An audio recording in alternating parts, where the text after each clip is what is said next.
Most traders think once you get funded, you just keep doing exactly what you were doing to get there, but I'm actually doing the opposite. I recently passed 3 separate 2K Hola Prime challenges trading only gold, but now that I'm funded, I'm lowering my risk, taking fewer trades and slowing everything down. Alright, so welcome to the Gold Journal. If you're new here, I've been trading around 8 years and I've had my fair share of wins, losses, mistakes, and lessons. Recently, I passed 3 2K funded challenges with Hola Prime, trading only one market, gold. And a lot of persons will see the past screenshot, but they don't see the mindset behind it. So that's what I'm here to talk about today, because I think it's more valuable than the payout itself. So one thing that helped me was keeping things simple. I only traded gold. I wasn't jumping from Euro USD to Nasdaq to Bitcoin looking for opportunities. After years of trading, I've learned that you don't need to know every market. You need to know your market really well. And gold has its own personality. Once you spend enough time with it, you start recognizing how it moves, where the liquidity sits, and when it's worth staying out. Now, I'll be completely honest, I traded the challenge differently than I trade the funded accounts. The challenge cost about $9, so the objective wasn't to trade that account forever. My objective was to complete the challenge while respecting the rules. That meant I was willing to be a little more aggressive with my plan than I intend to be now. It's not gambling, I wasn't revenge trading, it's just understanding the risk versus the reward. I knew exactly what I could lose and I had a plan from the beginning. But once you're funded, everything changes. It's no longer about passing, it's about keeping the account. So I'm reducing my risk and taking fewer trades while waiting for the highest quality setups, because I don't need to make money fast. I need to make money consistently, and that's the difference with profitable traders versus persons who fail these accounts consistently. If 8 years of trading has taught me anything, it's that most traders focus on making money. Professional traders focus on protecting capital. Passing a challenge proves you can meet an objective, and keeping a funded account proves you have discipline. I'd rather collect payouts month after month than having one amazing week followed by a blown account.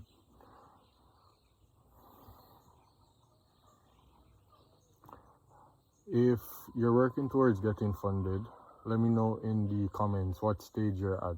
And if you enjoy honest trading content, the wins, the losses, the lessons, make sure you subscribe, because that's exactly what you'll get here. Remember, the goal isn't to predict the market, it's to protect your capital. Let the consistency do the rest. So I'll see you in the next entry of the Gold Journal. Alright, so just doing a breakdown into one of the trades I took this week. Alright, just doing a rundown of one of the trades I took this week to pass the phase 2 of the account. So a lot of persons will see this and think, oh, that's just so simple, but that's really what trading is. Like, this level, if you see this level 10 times, you'll probably be correct 3 to 5 times, depending on which times you decided to trade, if that makes sense. Out of all the times it has appeared, you'll end up being correct 3 to 5 times, and my risk to reward is 1 to 3. So even if I risk 1% on the challenge phase, I risk 1% per trade to make 3%, and I usually scale in or scale out, which is something I'll have to cover in detail in another video, like a video discussing my strategy and how I trade. But let's say I even see this and I'm correct 4 times and I lost 6 times and I lost 6%. The 4 times I ended up being correct, which they would have been intermediate. Like I may have lost one time, then won one time, then lost twice, then won one time. But at the end of the 10 trades, I still lost 6 times and won 4 times, risking the same amount, more so. I use my discretion to reduce risk on certain trades, but more so I will risk the same amount on every trade. Uh, but let's say I was correct 4 times, incorrect 6 times, and I lost 6%. The 4 times that I won 3%, I made 12%. So over the course of 10 trades, I still made 6%, even though I lost more times than I won. And that's the concept of probability while using risk management that a lot of winning traders use to quote unquote beat the markets, or at least be aligned enough with the markets that they can make money. And the goal isn't to make money only, but at the end of the day, the whole point of doing this is to create an income. So you do need to have a plan or a strategy that allows you to do that. So using something as simple as this, which my trading is a little more complex, but this was just a easy level to trade, and it just appeared like it was simple. It was just right there in front of you. Like you see that trade, you take that trade. I have some indicators that I use. The EMA is one of them.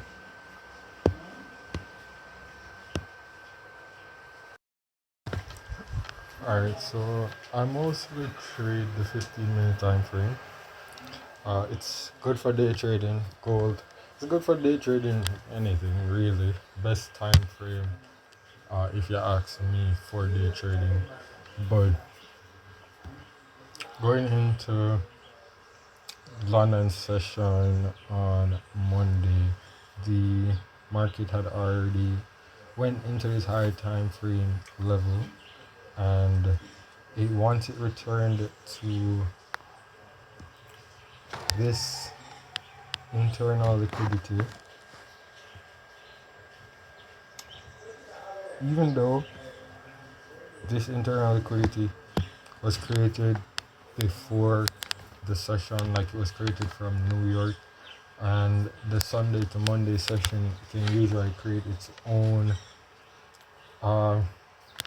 way of trading the price action. Like the market can go wherever it wants to go. It doesn't have to respect these levels. But what we look for is these repeatable patterns that show us where the market's going. Where, whatever you want to call it, support and resistance, order flow, smart money, however way you want to make it more complicated than it is. We're basically just trading the direction the market is going and anticipating that it's going to continue, or anticipating that it's not going to continue and change directions, or the market is moving sideways. It can't do anything else. So there's not to say there isn't the factors that affect the market, but it's not the patterns we trade. Some of the concepts, they do make sense, like the concept of liquidity.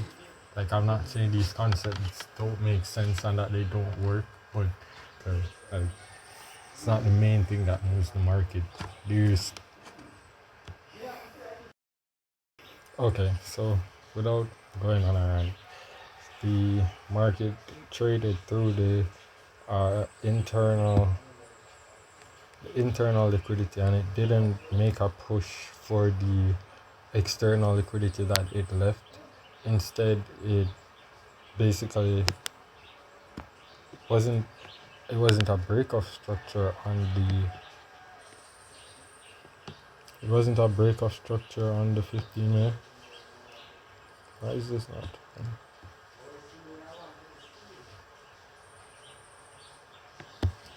But this just showed the market didn't have a conviction to go higher.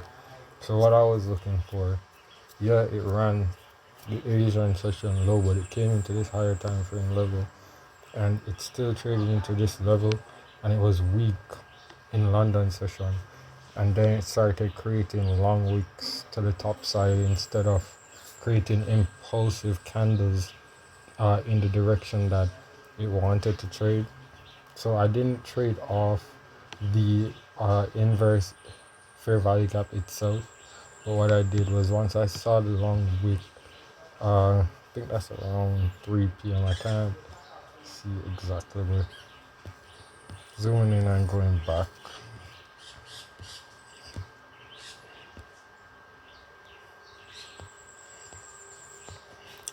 I would have decided that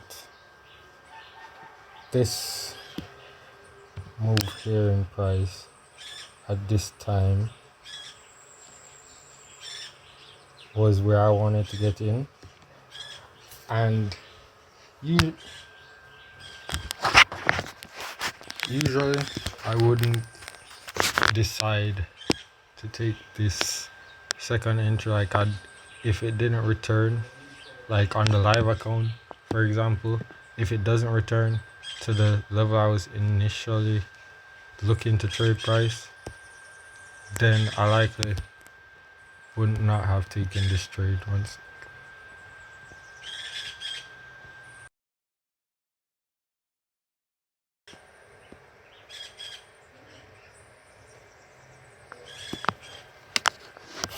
Okay, so I did actually take the trade off this level on the challenge because it's a challenge account, and risking 1% I could have reduced my risk the following day if this trade didn't play out. But based on how the market moved and then the impulse at the end of the session, instead of trading in the direction that price was going, I anticipated that it would continue lower, and my stop loss was just above the previous swing, targeting 1 to 3, scaling in and making the full target on one day and just waiting for the minimum days and trading the minimum days like with a really small lot, because there's really no point in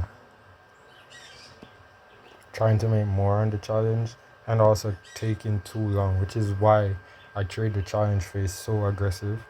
The difference with the funded account is this was a trade, by the way, like it just hit TP, which was 5%, so I had scaled in, like I think in somewhere in here, which this is my bread and butter signal, like depending on the time a day and how it appears.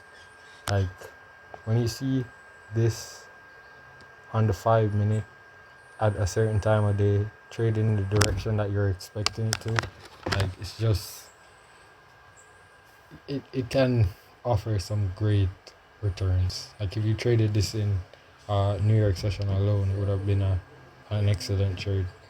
But for the funded challenge, I had to wait a few days before I could take the first trade. Alright, so the EMA with gold is also a really great indicator of when you should buy and sell, because as you can see here, we had this really aggressive move in the New York session, which I actually was able to catch on a different account. Great setup, very easy to see, not much to say here. Market impulse through the EMA, created a fair value gap, market retraced into the fair value gap, traded higher. Simple, like no need to overcomplicate it. I would have liked to see a stronger close above this level, but seeing that we already tapped into this level, created a low, and we saw reversal signals, I would consider that the market is in a market maker buy model as of currently, and waiting to see if it taps into a higher time frame bearish level to continue lower, because to me gold does look very bearish overall, and I think it may continue to drop, but I don't trade based on what I think. I trade based on what I see, and right now day trading gold, it's going higher. Like you can see the trend, it's trading higher, so I trade it higher until I'm not seeing that signal anymore. But that setup wasn't the one for the funded account. It actually came here somewhere during the London session. Not Friday. Friday was not the day, on Thursday.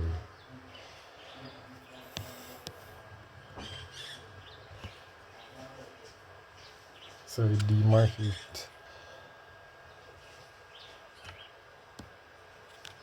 a key signature of basically any market is it typically trades below the New York midnight open, and then it trades in the direction it wants. So when I see this after the Asian session, because gold isn't one of the pairs that it seeks the liquidity on the other side of the range, it's more of a continuation pair. So even if you take a look now historically, which is what I've found, most times it breaks that Asian range, it usually continues in that direction. It set the Asian range, it traded back into it, which is also where the EMA is, which it's just something that it shows data, and that data has reflected that when the market is above that price and you buy, you're more likely to make profit. And I've seen that in my trading, and that's all that matters. But the market traded below the New York midnight open into the EMA, and it broke back above that level, and it failed to create any new lows. The market just didn't show any signs that it wanted to sell off, and I would have had more confidence that it would have continued more aggressively from this fair value. But in the end, in the long run, which is how trades can play out, it did eventually head to TP. Alright, so it did eventually uh, go to TP. With the trade,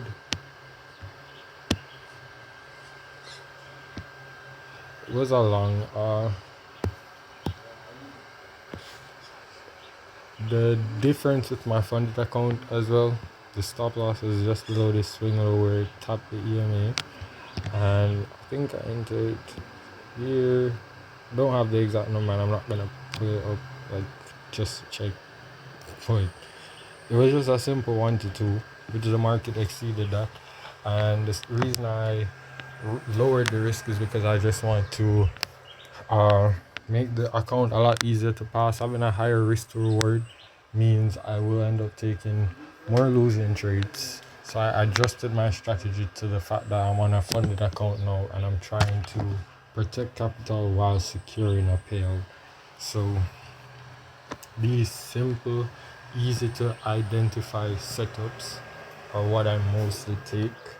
And this week was a good week. The market didn't have a lot of consolidation other than on Friday, which I traded a different account and ended as a losing. It ended as a losing day, but in a profitable trade, completely forgetting that it was a bank holiday, and because my news platform that I use, I deactivated white folder news, which would tell you holidays, certain events that they don't really impact the market directly, but they still have an impact. I turned that off, and I just didn't remember that it was a holiday. So I need to add that back just so I can be aware, because I don't want the market to gap on that account, and it very well can, because it's gold and we know it gaps. So hopefully it moves in the direction of the trade, and I can brag about it and say it was intentional, like these other trades that I'm playing. But overall, the strategy I trade is very simple, easy to find the setups. It's not overcomplicated, and I'm not telling you to risk a whole lot of money, and I'm not saying you can make 20 hour. Like, just keep it simple. That's it. I promise you'll make a lot more money doing that than chasing these crazy gains that these gurus tell you to. Not to knock anyone, but like going through content, I've realized they set an unrealistic expectation for us traders, and that's where a lot of us end up going down a bad rabbit hole chasing something that doesn't exist. So that's it. That's basically the end of the video. Just remember the free Discord down below where you can join and connect with other traders who are like-minded, and you can get access to our live trading chart breakdowns. We won't necessarily do signals because you don't really benefit from that. I'd rather teach you how to fish than give you the fish, if that makes sense. So that's basically it for the video. It's a bit longer than I thought it would be, but there was just a lot of things that I had to cover in order to get the idea across of the fact that there's more to an account than just passing it.